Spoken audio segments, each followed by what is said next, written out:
Sim, senhor. Boa tarde, senhores embargadores, boa tarde, nobre relatora, doutora Soraya e demais componentes aqui presentes.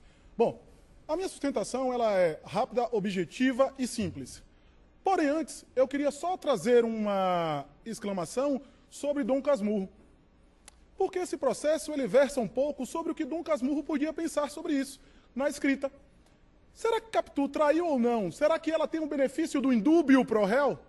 Então, antes de começar a falar, eu queria justamente trazer essa indagação sobre ela traiu ou não traiu. Então, a partir daí, a discussão é homicídio tentado ou lesão corporal? Seria muito mais fácil eu discutir o indúbio pro réu para a lesão corporal ou sustentar a hipótese ainda do homicídio tentado? A partir dessa discussão, nós temos um grande problema. Qual é? A observação ao direito, a lesão ao bem jurídico tutelado. Doutor, eu vou pedir para voltar a transmissão só em relação a esse processo, porque no sistema não está sigiloso. Então, a transmissão pode continuar, desculpe, mas é porque houve um equívoco aqui da secretaria. Continue, está sendo transmitida, então, a sua Eu volto? ao vivo. Pode voltar. Pronto. Se quiser até iniciar, pode ficar à vontade. Perfeito. Boa tarde, eminentes embargadores, boa tarde, relatora. O processo versa sobre a possibilidade da discussão entre homicídio tentado e lesão corporal. Falava eu, antes de começar, sobre Dom Casmurro. Sim, nada mais é Dom Casmurro do que a discussão se é indúbio pro réu em relação a Capitu. Então, quais são os elementos que levam a crer que ela teria ou não traído Bentinho com Escobar? Então, a partir daí, eu trago essa discussão para fazer a introdução sobre esse caso. O caso se discute sobre a possibilidade do meu cliente ter sido condenado no plenário do júri sobre homicídio tentado. Mas no momento que nós analisamos as provas contidas nos autos de forma objetiva, frise-se, de forma objetiva, nós temos a seguinte impressão. O bem jurídico tutelado é a vida. A vida correu risco ou não? Deste momento, quando nós passamos a analisar, nós começamos a verificar que o fato narrado foi uma facada. Mas uma facada pequena.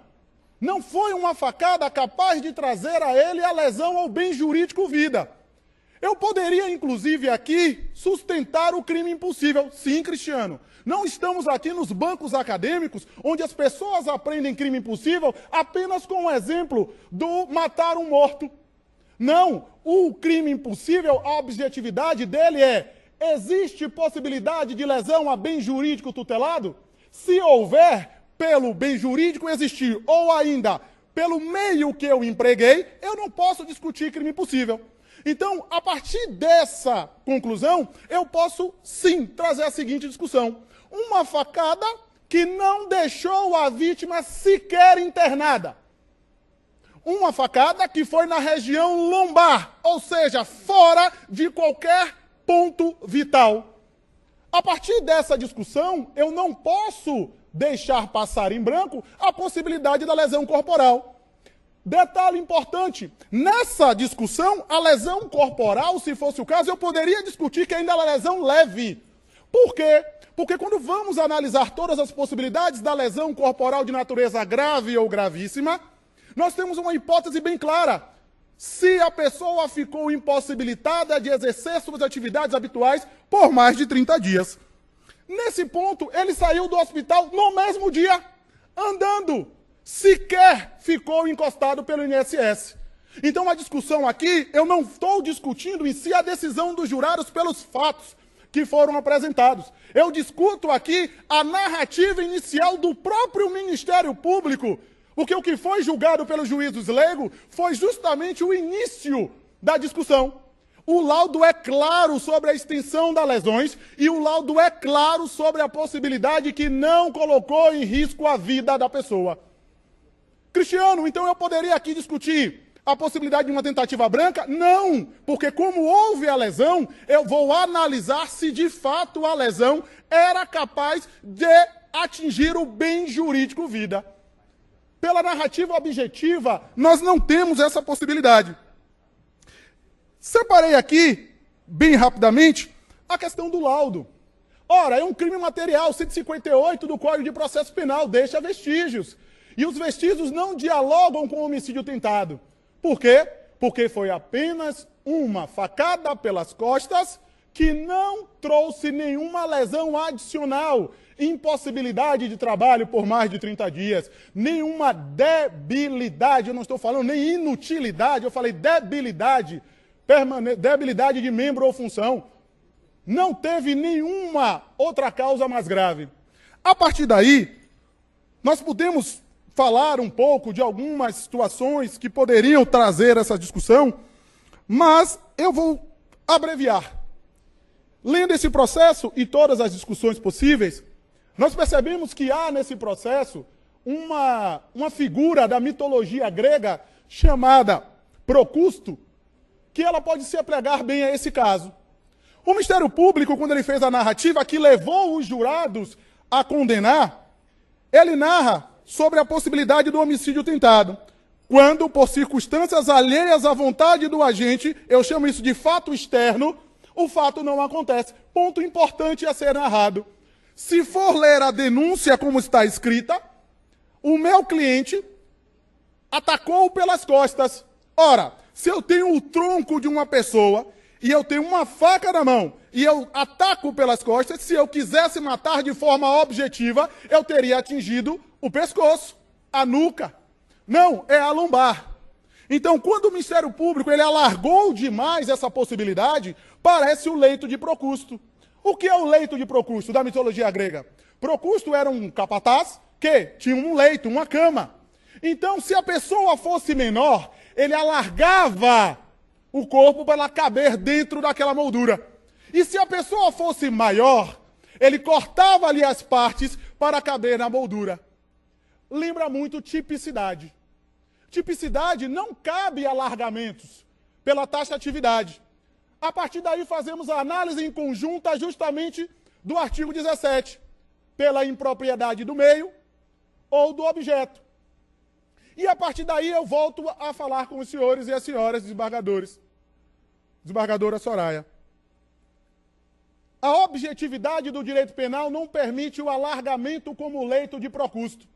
Então aqui o que se pede não é só uma análise da decisão dos jurados. Não é isso. É uma análise, inclusive, da própria denúncia que trouxe o equívoco aos julgamentos dos jurados. Os jurados podem ter entendido dessa forma, mas o problema está na nascente da tipificação. O que é possível pela emendácio libelli, claro que aqui no segundo grau não vamos discutir nem emendácio, nem mutácio libelli. Mas a nossa discussão seria justamente essa.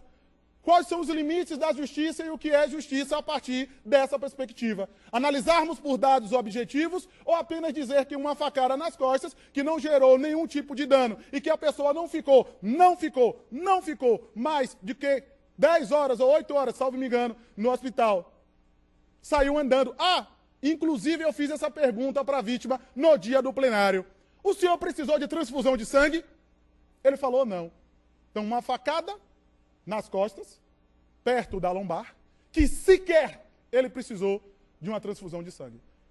Submeto a minha sustentação aos senhores e peço, dentro da medida do possível, que não tenhamos aqui um julgamento com base no leito de Procusto. Obrigado.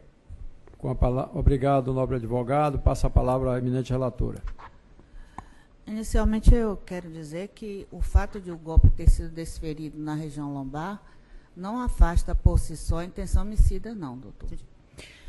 Quando se trata de área potencialmente letal, próxima a órgãos vitais e a grandes vasos, é certo que a aferição do dolo ele deve resultar da análise do conjunto fático probatório, e não exclusivamente do local atingido. Então, eu vou passar a leitura do meu voto pelo projeto de emenda.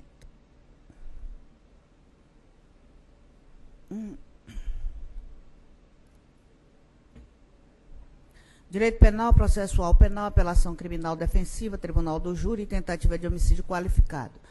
Alegação de veredito manifestamente contrária à prova dos autos, soberania dos vereditos, lastro probatório mínimo configurado, ânimos necande, qualificadoras, dosimetria, antecedentes com condenação transitada em julgado, circunstâncias do crime, fração de exasperação, utilização de qualificadora sobejante como agravante, fração de redução pela tentativa, manutenção da pena, recurso conhecido e desprovido, Caso em exame. Apelação criminal interposta contra a sentença condenatória proferida após julgamento do Tribunal do Júri, que reconheceu materialidade e autoria, ânimos, necande e as qualificadoras do motivo fútil do recurso que dificultou e impossibilitou a defesa da vítima, condenando o réu por tentativa de homicídio qualificado, artigo 121, parágrafo 2º, inciso 2 e 4, combinado com o artigo 14 e 2 do Código Penal, com pena definitiva fixada em 8 anos e 6 meses de reclusão em regime semiaberto.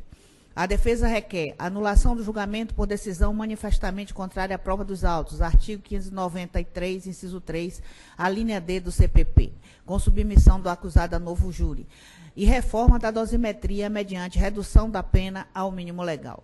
Questão em discussão. Há duas questões em discussão.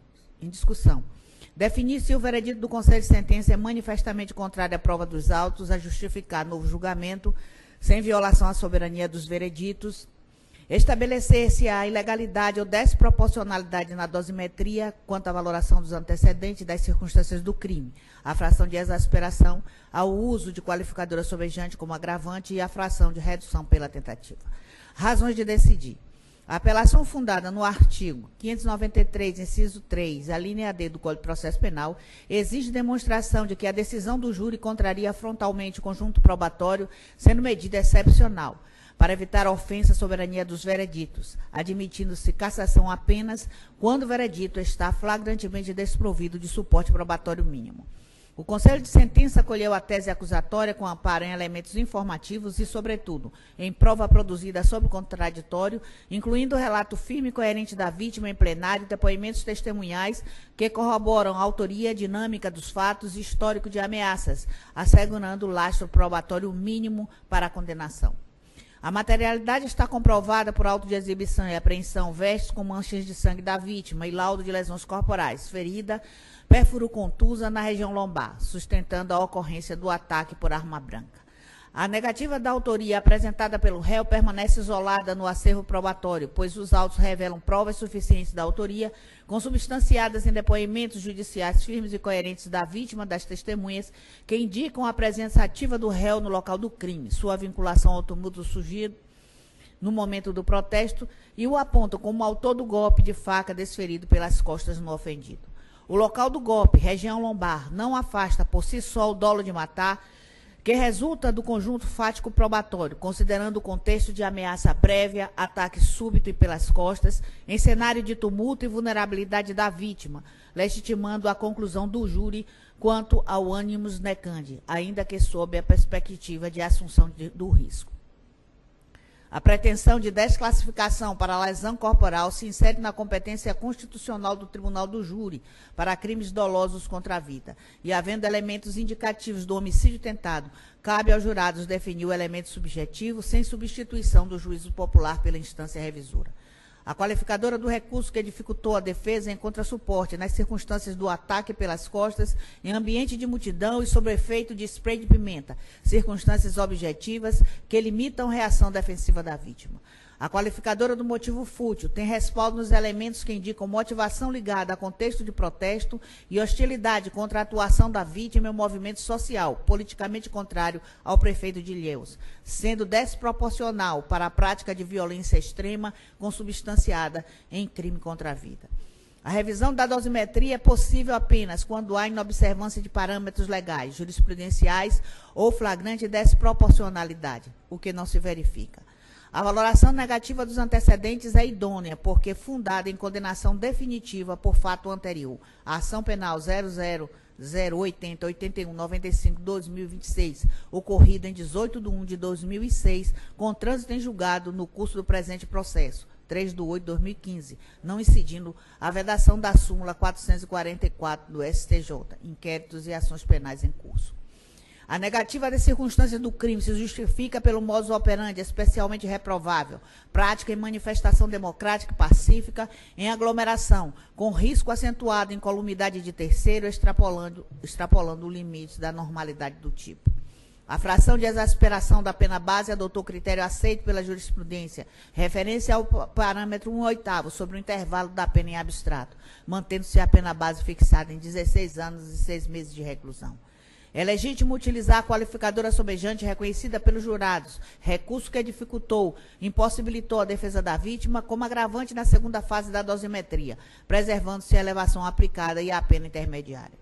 A fração de diminuição pela tentativa deve observar o intercrimes percorrido, como houve execução avançada, golpe de faca nas costas e não consumação do delito de homicídio por circunstâncias alheias à vontade do agente, mantém-se a redução aplicada na sentença e a pena definitiva em 8 anos e 6 meses, sem outras causas modificadoras.